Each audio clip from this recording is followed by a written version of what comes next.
Tingnan natin yung mga ibon, guys. Ayan, guys, mga kalapati. Ayan, nakakain na kayo kasi wala ng snow.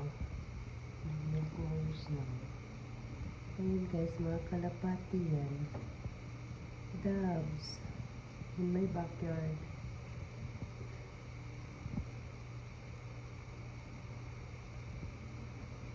Marami yan sila, guys.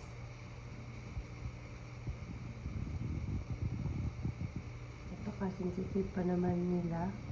Pag nakita nila ako, lilipat yan.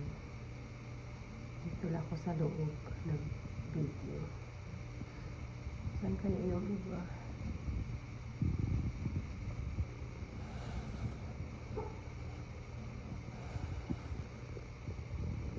Ibon, Ricky. Birds after Ricky. Kain ng breakfast. The doves having breakfast. Cute. More than 30 doves yan sila. Saan kaya yung iba?